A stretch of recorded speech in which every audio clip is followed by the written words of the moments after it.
Hey, it's Mandy with Radical Playground, and today we are here at the home and home studio of mixed media artist Sarah Shepley. Let's head inside and discover what is flowing to her and expressing itself through her these days. I am a multimedia artist. I print, I work in ceramics, I make jewelry, I make little shrines, I garden. I have a twice daily practice of painting. That is as regular as it gets for me, even if I'm traveling and I'm at the airport.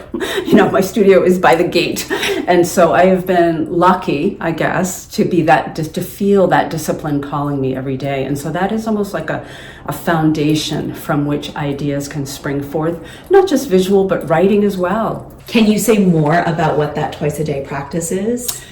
Yeah, I sort of start my day by being out in nature, and then I come in and I just sit before the blank page and just allow. It's a process of allowing whatever is arising in me to come forth. And so it's a meditation. Right now I'm really into sacred geometry, so I spend a lot of time as evidenced in some of this art. I began my process with quite literally drawing sacred shapes and having to figure that out. It's a left brain, right brain process where I'm actually, figuring out midpoints and tangents and things that are more almost mathematical. But from there, I add my voice. I somehow have that, and I soften it with shapes and the way the colors are applied and a lot of gold. And so it becomes like the voice of the universe and then the personal voice. So the collective and the personal come together. What is emerging through your voice right now? A freedom. I feel a sense of returning to myself in a way that is moving beyond conditioning, both in my family and as a woman in this world. So it's like I feel like I'm tracing a river back to her source. Yeah.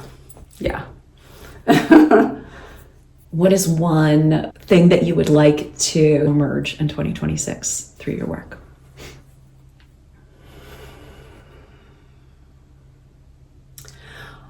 I would like to challenge myself to work on a scale that I have always told myself that I have not been able to do. So this is it's a continual breaking through the boundaries, the self boundaries of narrative that holds me in a particular way. I'd like to work my way through my own small narrative into creating things that I have only projected outside of me and said, no, they do that, So, and who knows what happens from that. So I think that the thing that I'm always aware of is that I have an idea. I live with 1,000 million ideas, just like I have a million eggs in my body, but they don't all become fertilized. And so the ideas are always circulating, and it's a process of discernment and waiting to know, okay, which idea really wants to come to fruition. So with a million ideas coming to you, what are your personal indicators that something is the path you want to follow? I feel it. I feel it in my body, and it doesn't go away. So I think that's the pausing and the waiting. It's like the idea comes, and then I think, okay, I'm just going to put you on the altar of intention, and I'm going to see if you're still with me in 3 days, in a week, in 2 weeks, in a month, then you are wanting to live through me. Where can people go to learn more about your work? They can go on my website, which is sarahshepley.com. Thank you.